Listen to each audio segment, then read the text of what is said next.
പിതാവിൻ്റെയും പുത്രൻ്റെയും പരിശുദ്ധാത്മാവിൻ്റെയും നാമത്തിൽ ആമേൻ. പ്രിയൻ്റെ പ്രാർത്ഥനയിലേക്ക് എല്ലാവർക്കും സ്വാഗതം.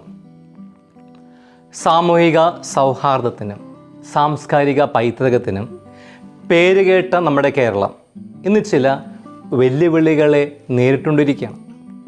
വളരെ പ്രത്യേക രീതിയിൽ അസഹിഷ്ണുത വർദ്ധിച്ചു വരുന്ന ഒരു ലോകത്താണ് നമ്മളിന്ന് ജീവിക്കുന്നത്.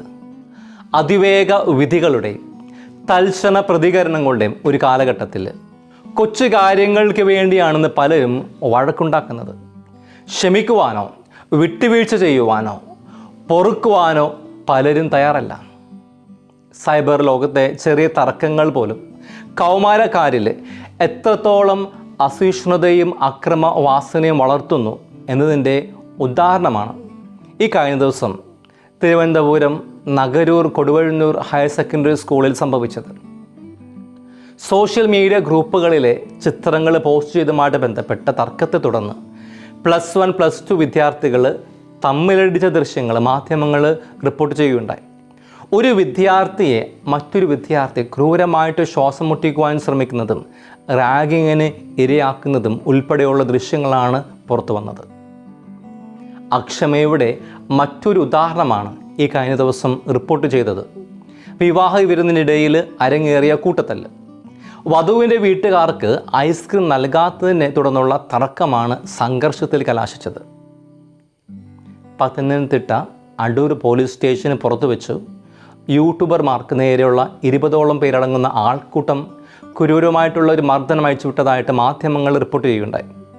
സോഷ്യൽ മീഡിയയിലെ അപകീർത്തികരമായിട്ടുള്ള പോസ്റ്റുകളുടെ പേരിൽ അറസ്റ്റിലായിട്ടുള്ള യൂട്യൂബറെ പോലീസ് ജീപ്പിൽ നിന്നും ഇറക്കുന്നതിനിടയിലാണ് നിയമം കയ്യിലെടുത്തുകൊണ്ട് ഒരു സംഘം ആളുകൾ ആക്രമിച്ചത്. ഇതിൽ പോലീസുകാർക്കും പരിക്കേൽക്കുകയുണ്ടായി. തെറ്റ് ചെയ്തവരെ പോലും നിയമത്തിന് വിട്ടുകൊടുക്കാതെ സ്വയം വിധികർത്താക്കളാകുവാനും ശിക്ഷിക്കുവാനും മനുഷ്യൻ തിടക്കം കാട്ടുന്ന അക്ഷമയുടെ നേർചിത്രമാണത്. ഇന്ന് പൊതുനിരത്തുകളിൽ വാഹനം ഓടിക്കുമ്പോൾ നമ്മൾ വളരെയധികം സൂക്ഷിക്കണം. കാരണം സൈഡ് നൽകുവാൻ നമ്മൾ ശ്രദ്ധിച്ചില്ലെങ്കിൽ പിന്നിൽ വരുന്ന വാഹനത്തിലെ ആളുകൾ വടിവാളുമായിട്ടായിരിക്കും നമ്മൾ ആക്രമിക്കുക. പലരും അക്ഷമരാണ് എന്നതാണ് കാരണം.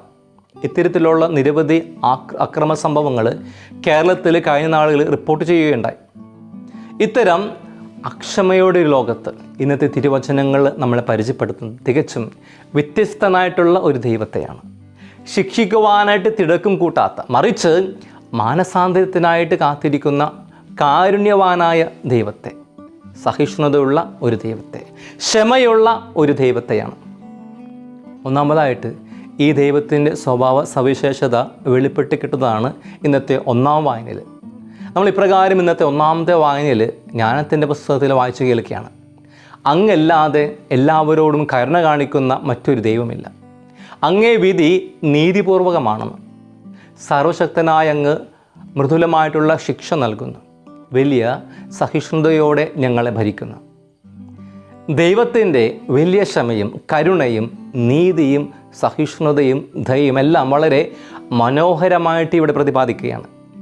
സഭയുടെ വലിയ വേദപാരംഗതനായിട്ടുള്ള വിശുദ്ധ അഗസ്റ്റിൻ ഇതേക്കുറിച്ച് ഇപ്രകാരമാണ് നമ്മളെ പഠിപ്പിക്കുന്നത്. ദൈവം പാപത്തെ വെറുക്കുന്നു, എന്നാൽ പാപിയെ സ്നേഹിക്കുന്നു. അവിടുത്തെ ക്ഷമ അനന്തമാണ്. കാരണം അവിടത്തേക്ക് നിങ്ങളെ ശിക്ഷിക്കുന്നതല്ല, നിങ്ങളെ രക്ഷിക്കുന്നതിലാണ് താല്പര്യം. പാപത്തെ വെറുക്കുകയും പാപിയെ സ്നേഹിക്കുകയും ചെയ്യുന്ന അനന്തമായിട്ടുള്ള ക്ഷമയുള്ള കരുണയുള്ള അതേ ദൈവത്തിൻ്റെ പ്രവർത്തന ശൈലിയാണ് ഇന്നത്തെ സുവിശേഷത്തിലൂടെ കളകളും ഗോതമ്പും മണിയുടെ ഉപമയിലൂടെ വെളിപ്പെട്ട് കിട്ടുന്നത്. സുവിശേഷത്തിൽ യേശു ദൈവരാജ്യത്തെ വയലിൽ നല്ല വിത്ത് വിതച്ച മനുഷ്യനോട് ഉപമിക്കുന്നു. തുടർന്ന് നമ്മൾ കാണുകയാണ് ശത്രുവിൻ്റെ പ്രവർത്തനം. എന്നാൽ ഇവിടെ വീട്ടുടമസ്ഥൻ്റെ പ്രവർത്തന ശൈലി വളരെ വ്യത്യസ്തമാണ്. കളകളെ അപ്പോൾ തന്നെ നശിപ്പിക്കുവാനായിട്ട് സമ്മതിക്കുന്നില്ല. എന്തുകൊണ്ടാണ് യജമാനന് കളകളെ അപ്പോൾ തന്നെ നശിപ്പിക്കാത്തത്? സഭാപിതാവായിട്ടുള്ള വിശുദ്ധ ജോൺ ക്രിസോസ്റ്റം ഇതിന് നൽകുന്ന മറുപടി വളരെ പ്രസക്തമാണ്. ഇന്ന് കളയായിരിക്കുന്ന ഒരാൾക്ക് നാളെ വിലയേറിയ ഗോതമ്പായിട്ട് മാറുവാൻ ദൈവം സമയം നൽകുകയാണ്. വളരെ അർത്ഥവത്തായിട്ടുള്ള ഒരു നിരീക്ഷണമാണത്. ഇന്ന് കളയായിരിക്കുന്ന ഒരാൾക്ക് നാളെ വിലയേറിയ ഗോതമ്പായിട്ട് മാറുവാൻ ദൈവം സമയം നൽകുകയാണ്. കാരണം ദൈവം ക്ഷമയോടെ കാത്തിരിക്കുന്നു. ഓരോ വ്യക്തിയുടെ മാനസാന്തരത്തിനായിട്ട്, മാറ്റത്തിനായിട്ട് ദൈവത്തിന് മാത്രമേ അതിന് കഴിയൂ. പ്രിയപ്പെട്ടവരെ, നമ്മുടെ സ്വന്തം നാടായ കേരളത്തിൻ്റെ അവസ്ഥയിലേക്ക് കണ്ണോടിക്കുമ്പോൾ ഈ ദൈവവചനം ഏറെ പ്രസക്തമാണെന്ന് മനസ്സിലാക്കുവാൻ സാധിക്കും. സാക്ഷരതയിലും വികസനത്തിലും നമ്മൾ മുന്നിലാണെങ്കിലും നമ്മുടെ സാമൂഹിക മണ്ഡലത്തിൽ അനേകം കളകൾ പന്തലിക്കുന്നത് നമുക്ക് കാണാൻ സാധിക്കും. അതിലേറ്റവും പ്രധാനപ്പെട്ടതാണ് കുടുംബ ബന്ധങ്ങളിലെ തകർച്ച. വിട്ടുവീഴ്ച മനോഭാവമില്ലായ്മയും പണത്തോടുള്ള അമിത ആർത്തിയും മൂലം കുടുംബങ്ങളിൽ നിന്ന് ശിഥിലമായിട്ട് കൊണ്ടിരിക്കുകയാണ്. നമ്മുടെ സമൂഹത്തിന് വലിയ വിപത്തായിട്ട് മാറിക്കൊണ്ടിരിക്കുന്ന മറ്റൊരു കളയാണ് ലഹരിയുടെ കടന്നുകയറ്റം. നമ്മുടെ വിദ്യാലയങ്ങളും കലാലയങ്ങളും യുവതലമുറയെ കാർന്ന് തിന്നുന്ന മയക്കുമരുന്നിൻ്റെ കറുത്ത കൈകൾ നമ്മുടെ യുവതയെ പിടികൂടിക്കൊണ്ടിരിക്കുകയാണ്. കേരള സർക്കാരിൻ്റെ ഓപ്പറേഷൻ തൂഫാൻ ഈ മയക്കുമരുന്ന് മാഫിയയ്ക്ക് അന്ത്യം കുറിക്കട്ടെ എന്ന് ഞാൻ ആഗ്രഹിക്കുകയാണ്. ഒപ്പം കേരള സർക്കാരിൻ്റെ ഓപ്പറേഷൻ തൂഫാന് എൻ്റെ ബിഗ് സല്യൂട്ട്. മറ്റൊരു കളയാണ് സോഷ്യൽ മീഡിയയിലെ സൈബർ ആക്രമണങ്ങളും വൈറലാകുവാനായിട്ടുള്ള ത്വരയും. അതിൻ്റെ ഒരു ഇരയാണ് കുറച്ച് മാസങ്ങൾക്ക് മുൻപ് കോഴിക്കോട് മരണമടഞ്ഞ കോഴിക്കോട് ഗോവിന്ദപുരം സ്വദേശി യു ദീപക്. ഒരു സ്വകാര്യ ബസ്സിൽ യാത്ര ചെയ്യുന്നതിനിടെ ഒരു സ്ത്രീ സാമൂഹ്യ മാധ്യമങ്ങളിൽ പങ്കുവെച്ച വീഡിയോ വൈറലായതിനെ തുടർന്ന് കടുത്ത സാമൂഹിക വിമർശനവും ഓൺലൈൻ അപമാനവും നേരിട്ട് അദ്ദേഹം ആത്മഹത്യ ചെയ്യുകയായിരുന്നു. ഈ സാഹചര്യത്തിൽ കളകളെല്ലാം അറുത്തുമാറ്റി പ്രതികാരം ചെയ്യുവാനല്ല വചനം നമ്മളോട് ആവശ്യപ്പെടുന്നത്, മറിച്ച് പ്രത്യാശയോടെ നന്മയുടെ നല്ല വിത്തുകളായിട്ട് ജീവിക്കുവാനാണ്. പ്രിയപ്പെട്ട യുവ സുഹൃത്തുക്കളെ, ലോകം നിങ്ങളെ പലപ്പോഴും തെറ്റായ വഴികളിലേക്കായിരിക്കും ക്ഷണിക്കുക. പെട്ടെന്നുള്ള ലാഭവും താൽക്കാലിക സന്തോഷങ്ങളും വാഗ്ദാനം ചെയ്യുന്ന തിന്മയുടെ കളകൾ നമുക്ക് ചുറ്റുമുണ്ട്.